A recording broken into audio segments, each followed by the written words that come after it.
Is it Nosipho? Yeah. Nosipho Mncube, a very good morning to you. Give us a sense of what's happening where you are.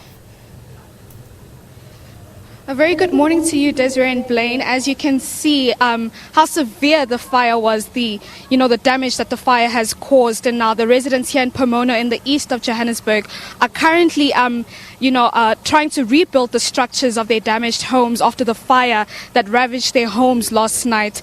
My camera person Stelo is panning just to show you how severe this fire was and how it has damaged the entire informal settlement. We understand that the fire took place last night. The cause of the fire has not yet been determined, and the people have placed themselves in the middle of the road here to try and safe keep some of their belongings, and some of them, we understand, have stayed here throughout the night trying to safe keep their belongings and ensure that none of their belongings are stolen. But to speak to me more about the fire that took place yesterday, I have with me the EMS spokesperson, William Mncube. William, thank you so much for speaking to me. Thank you so much. So can you just tell me, from what you have investigated so far, what really happened yesterday?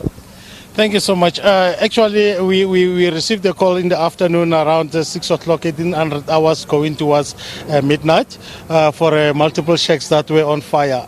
What we did is when we arrived here, the shacks were well alight, and we had to start now with the fire suppression strategy, and due to the wind, the strong wind that was blowing, and the material that the people are using to construct their dwellings, that was a bit of a challenge, but we managed to contain the fire. If you can check on my left hand side, that's where we basically had to save someone as well who was trapped inside one of the shacks.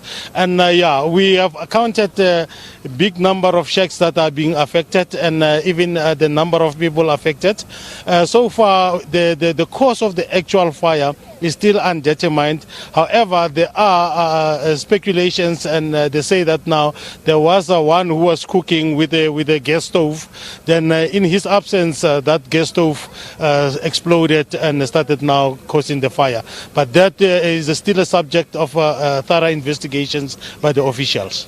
And how did you go about housing these people? I understand that some of them, you had a challenge with moving them to the community halls that were prepared for them to stay there throughout the night. So definitely, what happened with the housing situation?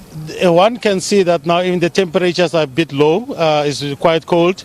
As emergency services under the city of Ekurhuleni, we engaged with disaster management as well, whereby there was a place arranged for them to say that now they have to go and stay there temporarily up until all the necessary disaster relief aids are in place for them to be able to have something to sleep, underneath the shelter to sleep, and even the food to eat.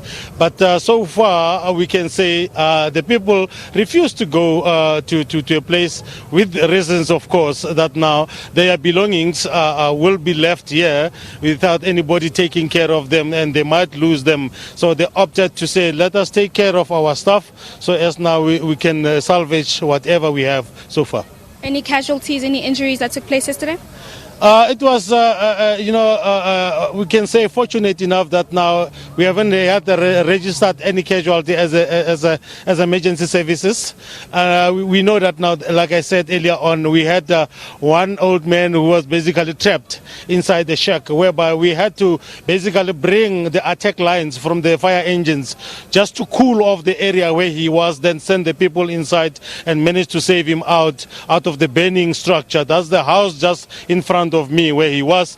Then we managed to save him without any injuries. Okay, so what is the plan for today? Because as you can imagine, I do not think that these people will be able to stay here another day. So what is the plan for today in terms of getting them to move away from here, take their belongings and move them elsewhere? Yes, we have engaged with the relevant stakeholders and the leadership of the municipality. So up to so far, we do have, at present, we do have a disaster management, and we do have a housing department, which is here as well, which will also come up with a strategy as to what is the way forward to try to accommodate the people.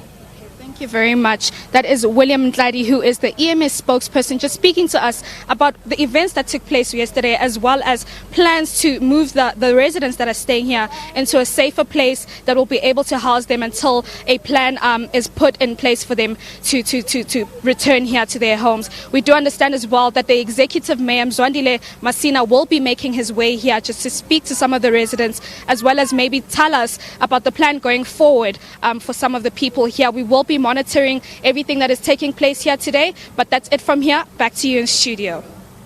Thanks to our colleague Nosipho Mncube, who is on site in Pomona.